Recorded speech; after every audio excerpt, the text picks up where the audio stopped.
Veterans Affairs estimates that there are only about 20,000 surviving Second World War veterans, and that is why it is so important to hear from them. A real pleasure to bring you my next guest, D-Day veteran, retired Major Jack Commerford, who is staying at the Purley Health Centre in Ottawa today. Major Commerford, good morning, sir. Good morning, dear. What do you think about on Remembrance Day as a veteran of the Second World War and the Battle of Normandy? Well, I think about my landing in Normandy on Juno Beach on D-Day, and being in my trench 2 or 3 days, and a French farmer coming up to my trench and speaking English and invited me back to his farm. I got permission to go back to his farm, and he spoke English until he got there. When he got to his farm, he spoke nothing but French, and I didn't understand a word he was saying. But I could tell by his expression, when he'd make a remark and look at me, I could tell whether I should say oui or no. So 1 solid hour, he kept making remarks, and he'd look at me, and I would say oui if he looked happy and good, and no if he looked sad. So for 1 hour it was oui, no, whoa, oui, no, oui, no. You know what he said after an hour? What? He said, "Vous parlez bien le français."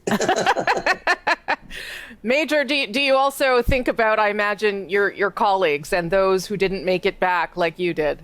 Yes, I do think of one of my best friend, actually. He took my place in one battle, and he was killed in that battle. So, and I do think about him. And I also, another thing that comes to mind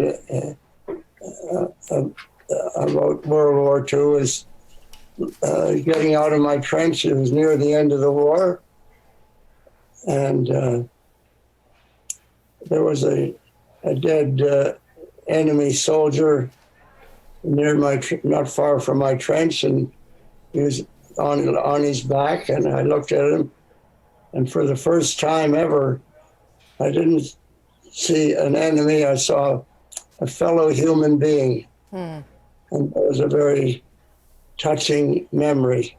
I bet. I'll never forget.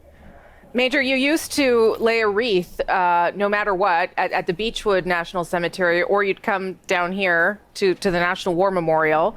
You haven't been able to do that because of COVID. How are you feeling about not being able to be here, and are you hoping to be here next year? Well, I feel badly, excuse me, about not being able to be there because of COVID-19. And I do hope that next year these restrictions will be lifted. Yes. I hope that too. You're 97. You look like you're in great shape. So if you're down here when you're 98, I'll be thrilled to see you, sir. Well, I'm looking forward to being there at the age of 100. That would be good too. Major Commerford, thank you for today, and thank you for your service to this country. Well, you're certainly welcome, and it's a real blessing for me to be able to be alive and celebrate. It's an honor for us to have you here today. Thank you very much. Yes, thank you, dear. What Major Commerford didn't tell you there on camera was that he's known down at the health center as Mr. Troublemaker, and I think you can probably see why. The average age of Second World War veterans right now is 96, and as we've said, so important to hear their stories while we still can.